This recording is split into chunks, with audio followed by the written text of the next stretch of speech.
Eu sou Silvana Medeiros Maia, desse canal que é o Saúde como Caminho. Gente, a gente precisa olhar para a vida. Eu estou aqui todo dia fazendo isso com vocês. Olhando para a vida, procurando escutar, sentir, estar na vida de maneira integrada a ela. Não de maneira dissociada. Essa palavra dissociação vem daquele movimento em que a gente percebe uma coisa, entende uma coisa, sente outra coisa e acaba agindo de uma maneira completamente diferente de todas essas percepções. Para a gente saber se está no caminho, primeira coisa importante, eu fiz um vídeo aí com a Nancy essa semana, o segundo episódio de Histórias que Vivi, e que foi com Nancy Alves. Ela falou sobre a escuta da voz interior. Essa escuta da voz interior, ela é muito importante quando você quer dar o primeiro passo e também quando você quer saber se você escolheu o caminho que está de acordo, em consonância, em coerência com aquilo que você traz no coração, com o conteúdo que você traz em seus pensamentos, com as suas ações anteriores. Exemplo, ela falou que recebeu um telefonema que estava fazendo uma cobrança a ela. Como ela é uma pessoa muito equilibrada financeiramente, eu conheço Nancy há muitos e muitos anos, não só pelo que ela fala, mas pela forma como ela vive, eu sei que é uma pessoa equilibrada financeiramente. Ela tem tudo dentro do planejamento, do planejado. Ela não gasta além do que ela pode. Isso é uma prática natural, espontânea de Nancy Alves. Então ela disse que recebeu um telefonema que estava fazendo uma cobrança a ela. E ela tinha certeza absoluta que havia pagado aquela prestação completamente. Olha que coerência. Ela sabia, portanto, ela tinha certeza que não tinha aquela dívida de R$35. Então, essa dívida, ela sabia que estava sendo cobrada injustamente. Então, ela se manteve em quê? Em coerência com aquilo que ela sabia sobre ela, com aquilo que ela praticava na vida dela e, portanto, não cedeu à cobrança. Não cedendo à cobrança, ela teve o nome dela levado para o SPC. Ela teve o nome sujo, uma pessoa que não age de maneira a acontecer isso, foi levada injustamente para esse lugar de comprometimento com o próprio nome. Buscando um advogado, a advogado foi lá e verificou, né, que havia um erro e ela foi, portanto, indenizada. Essa história toda eu achei maravilhosa, porque não é uma história de uma pessoa que age impulsivamente ou que age simplesmente para evitar um problema. Eu até conversando com ela, disse, talvez se fosse eu, tivesse pagado esses R$35 sem nem avaliar se estava certo ou estava errado, só para não ter problema. E isso não é bom.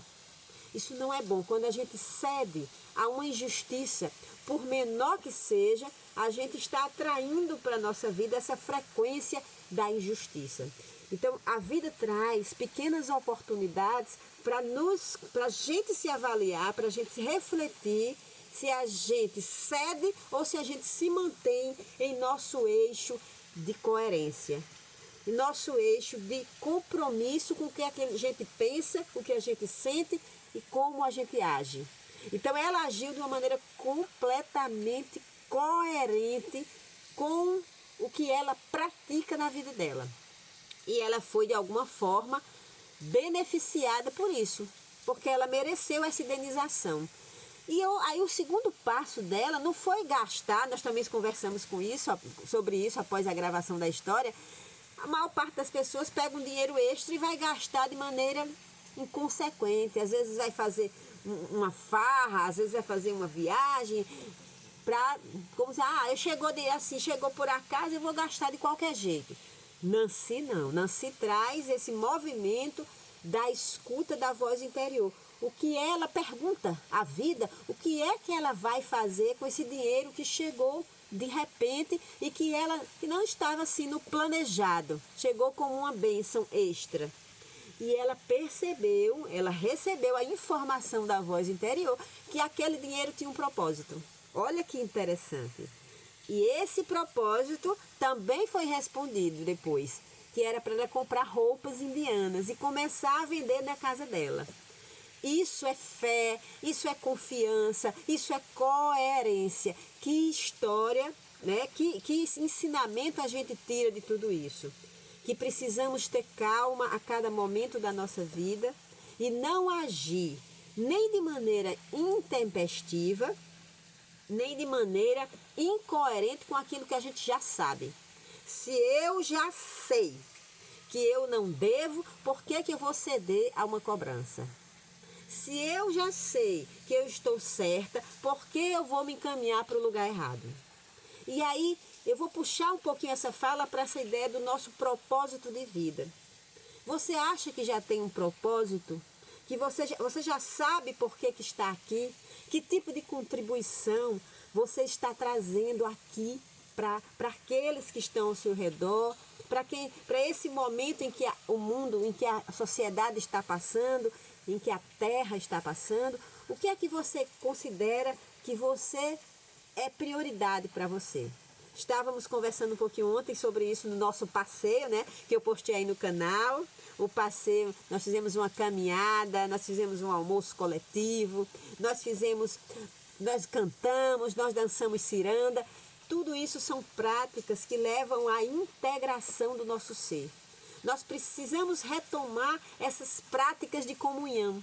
Então, eu não estou aqui só falando para vocês, eu estou vivenciando isso no meu cotidiano. Eu estou cultivando práticas de unidade, de integração, de escuta, de fala, de partilhas de experiências de vida em meu cotidiano.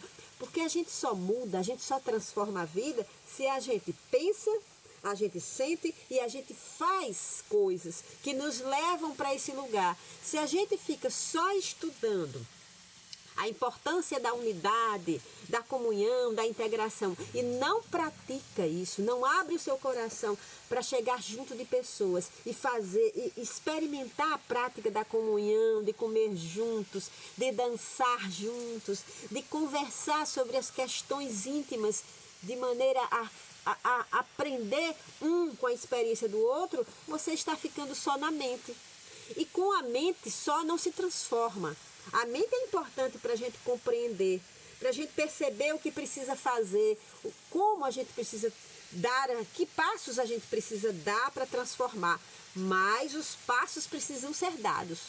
Não adianta eu ficar só filosofando. Eu preciso colocar a filosofia em prática. Eu preciso ir para a vida experimentar os conceitos que eu aprendi na teoria, na prática. E aí ver o que eu sinto e manejando o que eu sinto. A parte que a gente vai no início se sentir estranho, porque a gente está acostumado com o individualismo, com o egoísmo. Então, quando a gente vai para o coletivo, a gente vai viver junto, nós vamos nos incomodar. Isso é sinal que você está muito dissociado, porque o incômodo com a companhia de outras pessoas é um incômodo com facetas de você mesmo. Porque as pessoas, elas são espelhos da gente. Então, quando a gente tem dificuldade de conviver com as pessoas, a gente tem dificuldade de lidar com nossas várias faces. Então, a gente tem dificuldade de lidar com a pessoa que é mais impaciente. Parece que a pessoa impaciente aciona uma impaciência em você. E é verdade, ela aciona. Por quê? Porque ela mostra seu estado de inquietação. Daí a nossa dificuldade de lidar, muitas vezes aí está a nossa dificuldade de lidar com outras pessoas.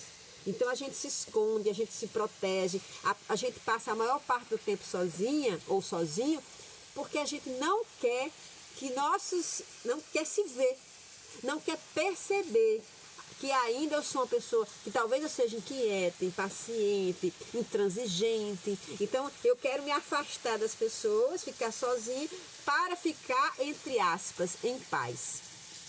essa paz é uma paz, vamos dizer, frágil, porque é uma paz de quem foge de perceber, de quem foge do autoconhecimento, de quem foge de se ver e, portanto, de transformar e de melhorar e de evoluir. Só no movimento do encontro, da partilha, da dança, da brincadeira e também da comunhão de ideias é que a gente pode se ver e ter a oportunidade de criar novas maneiras de estar na vida. Então, gente, para que eu possa ter uma ação como Nancy Alves colocou na sua história, né? Histórias que vivi, episódio 2. Quem não viu, veja. Histórias que vivi, episódio 2. Para a gente não sair de maneira intempestiva ou ceder a pressões que não estão de acordo com o que a gente já sabe da gente, né? A gente precisa ter calma e dar o passo, fazer a escolha certa a cada momento. Se questionar, se perguntar se você está no lugar certo e fazendo o que precisa ser feito. E um dos sinais é se você está bem com você.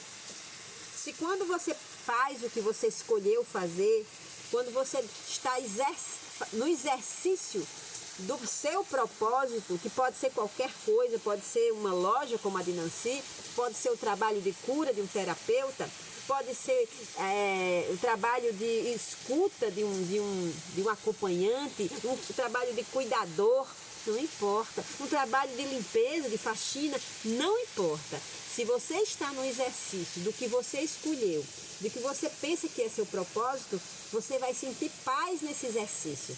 Você vai se sentir recompensada no fazer, mesmo que outros que estão ao seu redor não admirem, não lhe aplaudam, não lhe recompensem, né? Mesmo que falte tudo isso, você vai se manter fiel ao seu propósito. Você não vai abandonar o que você está fazendo porque o mundo não está lhe aplaudindo. Não.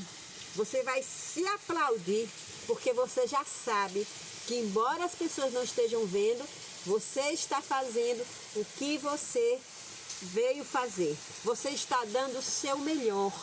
E a gente veio aqui, não foi para ser aplaudido, para ser adorado. A gente veio aqui para dar o nosso melhor, para fazer o bem, para estar em comunhão com as pessoas, ajudando no que for possível e recebendo também a ajuda que as outras pessoas nos dão. Porque esse movimento de dar e receber é um movimento muito saudável. É um movimento de quem já saiu, de quem já dissolveu grande parte do seu ego, do seu orgulho, que quer se manter ali no lugar de poder. Eu posso, eu ajudo, eu faço, eu não preciso de ninguém. Isso aí é um lugar de adoecimento. Isso aí, sua consciência está polarizada no dar para poder ter poder, para se sentir no controle.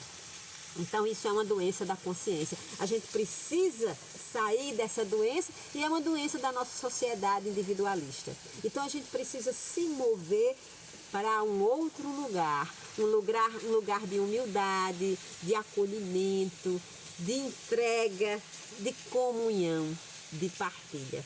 E é isso que eu faço aqui no canal todos os dias e vou continuar fazendo, faça sol ou faça chuva. Aqui é a nossa casa, eu estarei aqui com vocês. Agradeço quem já está, quem me dá apoio, quem me dá um like, quem faz comentários. Eu agradeço demais e peço que vocês compartilhem, continuem compartilhando com pessoas que vocês consideram que pode ser bom para elas. Que vocês, se não se inscreveram, se inscrevam no canal, dê um like, faça comentário. Beijo, fiquem com Deus e até o próximo.